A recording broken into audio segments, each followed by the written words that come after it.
Bonjour à tous, aujourd'hui je vais vous proposer une vidéo pour créer votre couleur de peau claire à l'aquarelle pour vos personnages.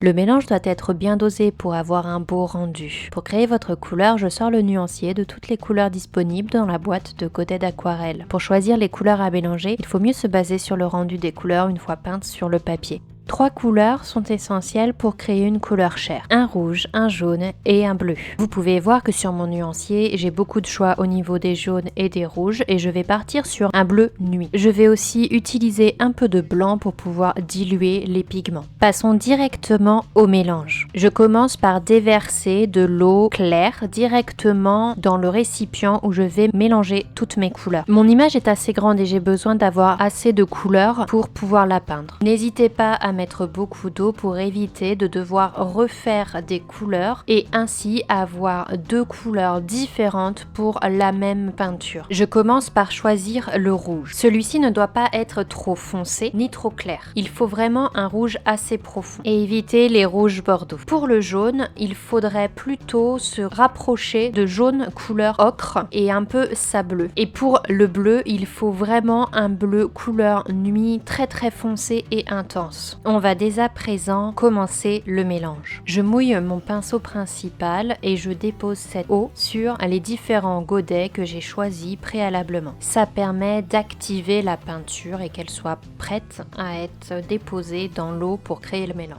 Je commence par prendre énormément de rouge. C'est la base vraiment de la couleur de la peau. Je prends beaucoup de rouge, je le dépose dans l'eau de mon récipient principal. Il est très important de très bien nettoyer son pinceau pour pouvoir récupérer la couleur ocre. Pour cette couleur, il ne faut pas prendre autant de quantité que pour le rouge. Mélangez bien ces 2 couleurs jusqu'à obtenir un rouge légèrement jauni. Pour pouvoir obtenir cette couleur, je prends plusieurs fois de la couleur ocre que j'ajoute petit à petit au mélange pour pouvoir bien doser la quantité que je souhaite avoir.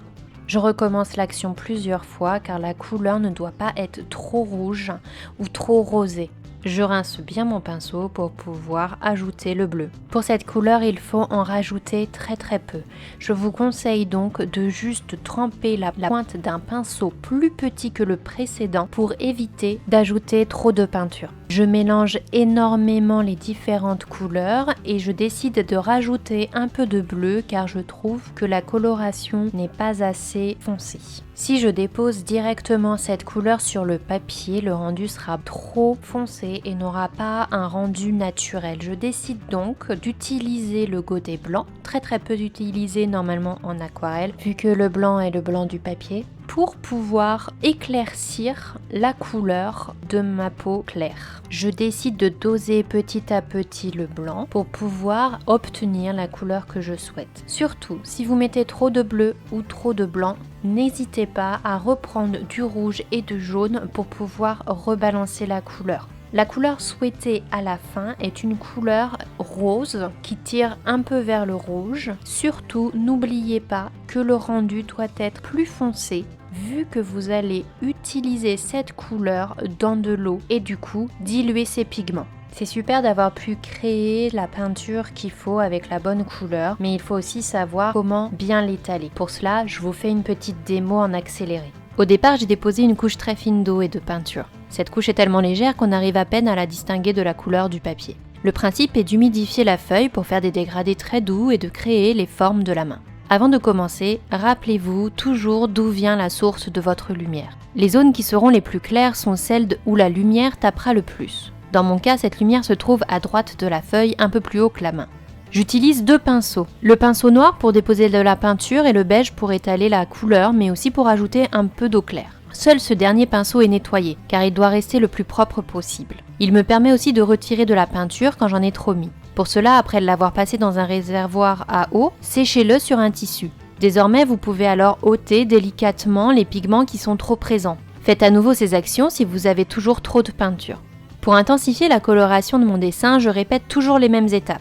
Il faut attendre que ça sèche avant de réappliquer de la couleur. Si la feuille est un peu humidifiée, vous pouvez rapidement passer une autre couche supplémentaire. Généralement, je préfère déposer peu d'eau et ajouter plusieurs fois de l'aquarelle. Cela me permet de doser les ombres. Pensez à toujours garder des parties blanches sur votre feuille et aussi de diluer votre peinture afin de garder le contrôle sur ce que vous peignez. La forme globale de la main et la couleur me conviennent. Je peux maintenant commencer à ajouter les détails. Pour cela, je laisse sécher complètement le dessin. Je prends un pinceau avec la pointe la plus fine que j'ai. Je mouille les poils et puis je les trempe dans la couleur. Pour cela, je ne retire pas le surplus. Je souhaite dessiner les ombres les plus foncées. Je passe sur les doigts, mais aussi dans le creux de la main et sur le poignet. Quand le dessin séchera, la peinture perdra de son intensité. Vous pouvez donc passer plusieurs fois sur les ombres jusqu'à ce que vous en soyez satisfait. Et voilà, à présent, vous savez tout sur la colorisation de cette main. Si ça vous a plu, lâchez un pouce bleu, dites-moi en commentaire si vous avez réussi une coloration de peau ou taguez-moi sur votre réalisation sur Instagram. Je vous dis à très bientôt pour une nouvelle vidéo.